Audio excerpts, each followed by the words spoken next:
क्या इस दुनिया के बाहर भी कोई दुनिया है, हमारी तरह बोलने, हंसने, रोने, खुश होने और दुखी होने वालों की दुनिया?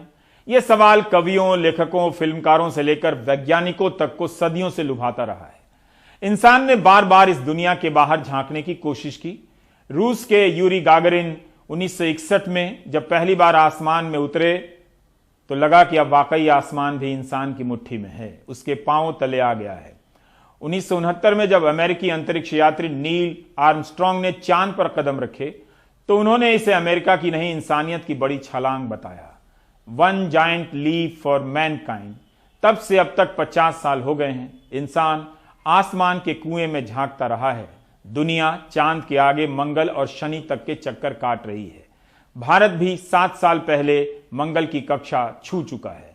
बेशक 2019 में चांद पर हमारा लैंडर उतरते उतरते रह गया, लेकिन ऐसी नाकामियां ही आने वाली कामयाबियों का रास्ता भी खोलती हैं।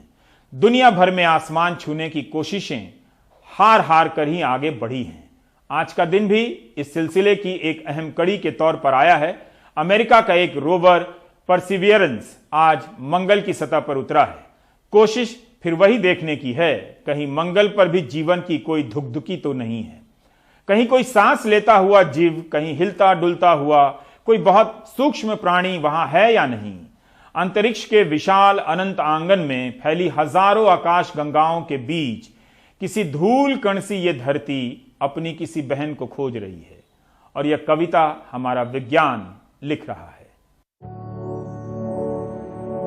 धरती से 20 करोड़ किलोमीटर दूर मंगल की 3.5 अरब साल पुरानी चट्टानों की नींद में अचानक एक खलल पड़ा जब धरती से आया एक मेहमान वहां ज्वालामुखी की राख और धूल से भरी चट्टानों के बीच एक झटके से कूदा। तब भारत में रात के 2:30 बजे थे। नासा का बनाया परसिवरेंस नाम का ये रोवर जेज़ेरो क्रेटर पर उतरा जो करीब 50 किलोमीटर चौड़ा है। इससे 7 मिनट पहले ये 20,000 किलोमीटर प्रति घंटे की रफ्तार से मंगल के वातावरण में दाखिल हुआ था। इस घर्षण से उठी आग से बचाने के लिए इसमें एक हीट शील्ड थी। फिर इससे एक बास्केटबॉल के मैदान के आकार का सुपरसोनिक पैराशूट निकला जिसने इसकी रफ्तार घटाई और फिर एक स्काई क्रेन की मदद से ये सतह पर उतरा। मंगल पर इसके उतरने का पहला सिग्नल बिल्कुल प्रकाश की गति से धरती की ओर चला और करीब 11 मिनट बाद धरती तक पहुंचा। आधी रात के बाद की या सुबह से पहले की ये कामयाबी अभी शुरू हुई है। परसिवरेंस मंगल की सैर के लिए नहीं गया है, वहां उसे रुकना है। वो वहां तब तक रुकेगा जब तक मंगल सूर्य की पूरी एक परिक्रमा नहीं कर लेता, यानी मंगल के पूरे 1 साल। धरती के हिसाब से जोड़ें तो ये करीब 2 साल वहां रहेगा। उसे वहां जीवन की संभावना देखनी है। ये देखना है कि किसी सुदूर अतीत में वहां जीने लायक स्थितियां थीं या नहीं, या आने वाले कल को होंगी या नहीं। जीवन की स्थितियों का मतलब मनुष्य जैसे प्राणी नहीं, बल्कि वे बहुत सूक्ष्म माइक्रोब जो सही माहौल मिलने पर पनप सकते हैं।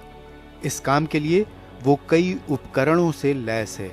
रोवर में एक ड्रिल है जो वहां सबसे संभावनाशील चट्टानों और मिट्टी के नमूने जुटाएगा।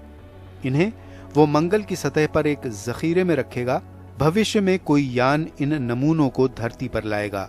इसे भावी मंगल मिशन की चुनौतियों से निपटने के लिए तकनीक और जानकारी जुटानी है। ये भी देखने की कोशिश होगी कि मंगल के वातावरण से ऑक्सीजन पैदा किया जा सकता है या नहीं। भारत के लिए अमेरिका के इस मंगल मिशन का एक और पहलू है। भारत की एक बेटी इस मिशन में अहम भूमिका अदा कर रही है। स्वाति मोहन साल भर की थीं जब वो भारत से अमेरिका गईं। 9 साल की उम्र में स्टार ट्रेक देखकर अंतरिक्ष में उनकी दिलचस्पी पैदा हुई। हालांकि 16 साल तक वो बच्चों की डॉक्टर बनना चाहती थीं। उन्होंने कॉर्नेल यूनिवर्सिटी से मैकेनिकल एंड एरोस्पेस इंजीनियरिंग में ग्रेजुएशन किया। MIT से एरोनॉटिक्स में मास्टर्स और PhD की। उन्होंने कैसिनी मिशन में भी काम किया है।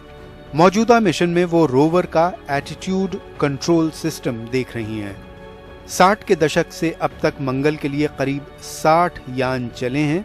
इनमें से कामयाबी बस 5 को मिली है। अब सबकी नजर परसिवरेंस पर है। उसके कैमरे ने वहां से तस्वीरें भेजनी शुरू भी कर दी हैं। देखें ये तस्वीरें कौन सी नई दुनिया हमारे लिए खोलती हैं।